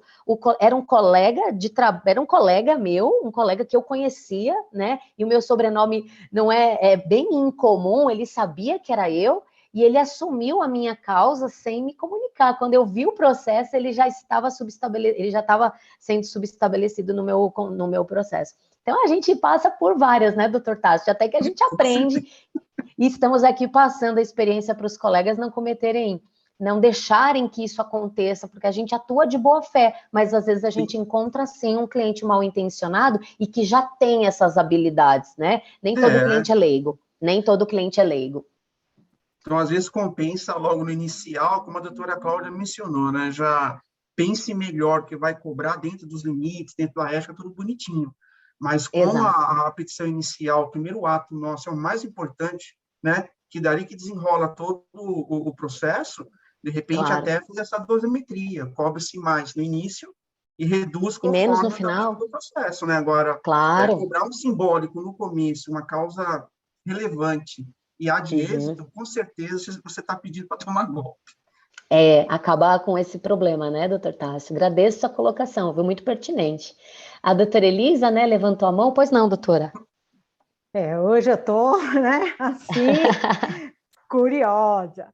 Bem, feita essa consideração, né, que foi feita pelo doutor Tássio, obrigada pela participação e pergunta, a todos que estão aqui também. Mas existe essa questão de êxito e um valor inicial, isso se dá para o processo de conhecimento. E na fase de execução, é importante fazer uma cláusula, fazendo essa previsão de percentual, caso não haja cumprimento da sentença? Doutora Elisa, desculpa, eu não entendi sua pergunta. Você fala isso de primeira instância? Um contrato, né, inicialmente, ele prevê o trabalho do advogado. Esse trabalho do advogado, ele vai também se estender na execução de cumprimento de sentença? Você fala, no caso do cliente não te pagar e você executar o seu contrato? Eu falo, na verdade, o seguinte, a incidência de honorários, né, são duas, na verdade, é outra fase do processo, que poderia haver ou não, assim como o recurso. Posso interpor recurso ou não. Ou não. E nessa previsão, se eu tiver que trabalhar, né, na fase de execução, Sim. É outro Você fala processo, é outra fase. Tá. Isso. Você diz com relação ao cliente, a gente chegar numa fase de executar uma demanda do cliente. Correto. Sim, é outra fase. É outra fase. Então, é preciso você deixar isso bem esclarecido no contrato, de que você vai atuar, até que fase você vai atuar. Se for necessário uma execução, quanto que você vai cobrar por essa execução? Doutora Elisa, eu faço aditivos contratuais. Então, eu deixo claro para o cliente, eu vou atuar até a sentença de primeira instância. Se eu vou executar essa sentença, ou se eu vou recorrer dessa sentença, eu mando aditivo contratual e eu deixo claro que eu só vou atuar até a sentença de primeira instância. Havendo a necessidade de execução, valores adicionais. Havendo necessário de recursos, valores adicionais. Sustentação oral, valores adicionais. Então, eu deixo bem claro para o cliente até que fase eu vou atuar no processo. Porque senão ele acha que a gente vai atuar em todo o processo e que você vai apresentar todos os recursos. Então, se você não coloca uma cláusula nesse sentido, você vai ter mesmo que trabalhar até o último momento do recurso. Então, é importante que a gente coloque essa cláusula, porque se não tem cláusula sobre isso, está implícito que você vai trabalhar no processo integralmente. E não faz sentido a gente trabalhar com os honorários iniciais em segundas instâncias, enfim. Tá? Então, é importante a gente sempre estabelecer até que ponto a gente vai trabalhar. Acho, talvez, que você até pode suscitar, havendo execução, valor tal. Havendo necessidade de sustentação oral, valor tal. Você pode colocar isso, se você achar pertinente. Eu não coloco, porque eu não sei em que momento eu vou precisar fazer isso e qual vai ser o valor do meu escritório naquele momento. Então, eu deixo para falar esses honorários lá, oportunamente. Até porque, às vezes, o cliente faz uma comparação com você em outro escritório, ele vê lá seu valor, ele fala, fulano de tal está cobrando 2.000 para fazer uma sustentação, você está cobrando 8. Então, eu não deixo esses valores para ele ali, eu estabeleço minha relação de confiança, primeiro com ele, ao longo do processo, e daí ele já vai confiando em mim, e quando eu passo esses honorários, ele já paga tranquilamente. Então, por isso eu não coloco no começo do meu contrato, eu deixo para colocar se oportuno, e na hora, se for oportuno. Tá bom, doutora?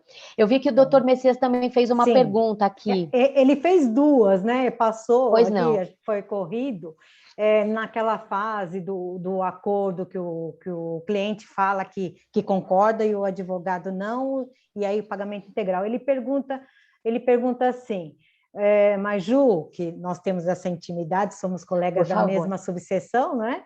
Ju, mas nesse caso, como cobrar do cliente um valor maior do que o valor que ele recebeu do acordo? Essa primeira pergunta. A segunda, só para completar, aí ele falou, Ju, com relação aos honorários sucumbenciais, por garantia, seria prudente colocar no contrato que esses são integralmente do advogado? Ótimo. São perfeitas as colocações do colega, o doutor Messias, meu querido amigo. Obrigada, viu, por estar aqui. Doutor Messias, é uma questão bem complexa, a sua primeira pergunta, porque como que a gente vai precificar quando o cliente faz um acordo que você entendeu que não era oportuno? Olha, eu acho que vale aí a cláusula penal. A gente já estabeleceu os honorários aí no descumprimento dessa cláusula. Então, assim, havendo a discordância sobre o acordo, cláusula penal. E aí estipular um valor, um percentual, um valor, mais com relação a inibir o cliente a fechar esse acordo sem a sua anuência. É mais nessa tentativa, porque, de fato, precificar isso é uma questão muito peculiar de cada caso. Então, assim, você tinha uma estimativa para receber, o cliente receber 50 mil, o cliente faz um acordo de 10. Então, é bem complexo a gente precificar sem que passamos por... Assim, a gente tem que lembrar das questões éticas, que a gente não pode receber mais que o cliente, mas também a gente precisa perceber se o cliente está sendo leviano ou não. Ele tem uma cláusula que o obriga a permanecer em concordância com o advogado. Então, eu acho que vale uma cláusula penal e já estipular um valor, assim. De repente, pelo menos um valor que razoavelmente cubra. Não, é claro que você vai se prejudicar de qualquer forma. você vai se prejudicar de qualquer forma, mas pelo menos que cubra ali alguma coisa e melhor de tudo é que evite, só traga essa situação do cliente tentar prevenir do cliente não fazer isso, né? Eu sei que é complexo e eu não tenho uma resposta precisa para te dar, eu acho que a gente precisa analisar cada caso, né? E sobre a cláusula sucumbencial, sem dúvidas, e passou essa, viu? Eu sempre coloco a cláusula de esclarecimento dos honorários de sucumbência, porque o cliente fica achando que é dele. E daí você faz a dedução dos honorários de sucumbência e fala, mas como assim, doutora? Não entrou 30 mil na ação? Você está tirando 10%, mas eu já estou te pagando 20%.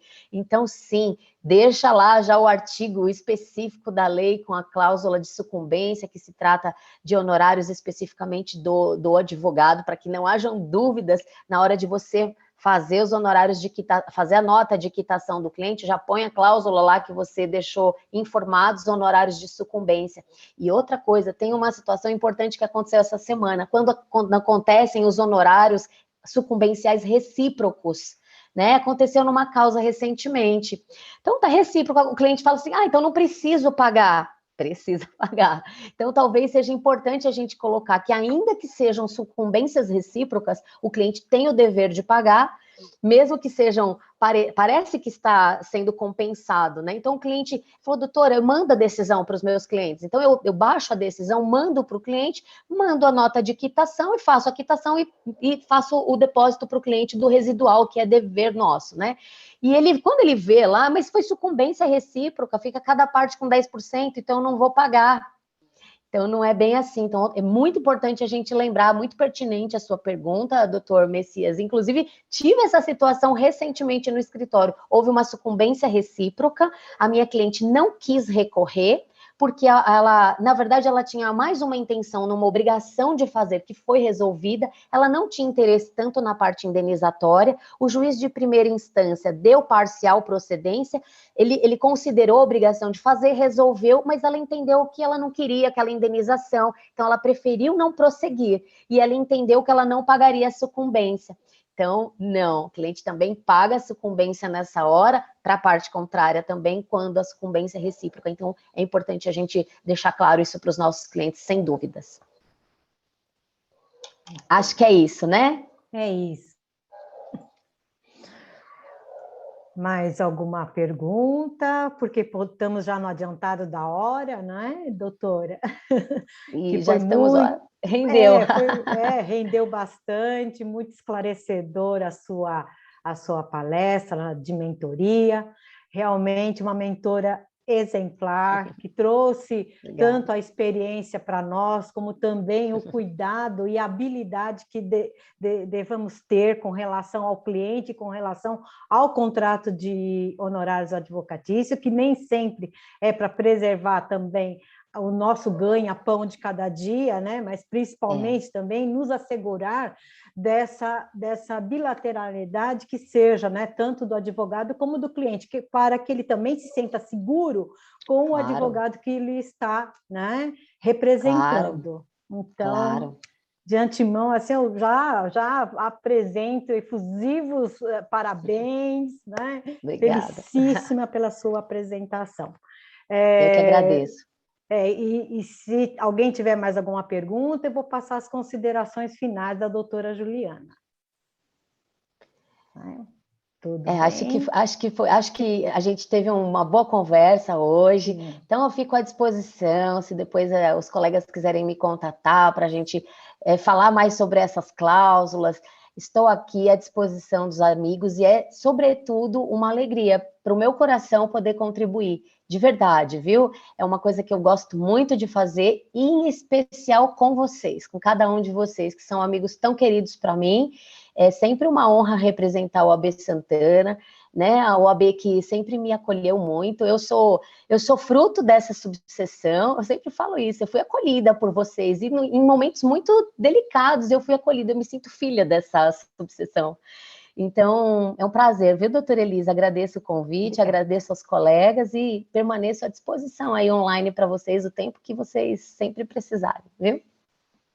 Muito obrigada. Passo a palavra para a doutora Cláudia, em nome da diretoria, que ela faça aqui a sua fala.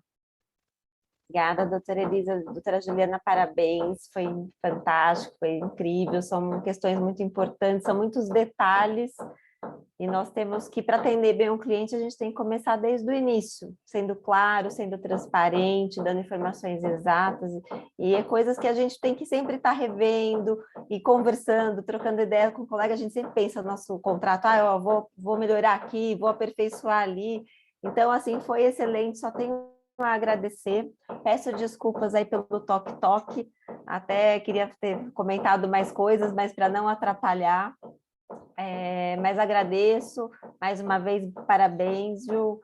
Doutora Elisa, parabéns pelo projeto da mentoria, da forma como conduz, agradeço a participação aí de todos os presentes, doutor Tarso, doutor Messia, doutora Vanessa, doutora Gina, doutor William Rins, que está aqui, doutora Regina, Isabela, Jéssica, Cíntia, Gustavo, Valdino, Suzano, doutor Lúcio Freitas, presidente da Comissão de Direito Médico, que participou, a doutora Bárbara, que acho que saiu, mas participou também ativamente, a doutora Cássia, Luciana Porto e Fátima, todos vocês aí, as nossas manhãs estão sido, já tornou frequente, anotem na agenda, toda sexta-feira, 10 horas, sempre tem um assunto bacana, interessante aí, de interesse de todos nós, não só dos jovens advogados, dos bacharéis, mas para os nós advogados também, é uma ótima oportunidade. Muito obrigada aí, bom resto de sexta-feira aí para vocês, bom final de semana e fiquem com Deus.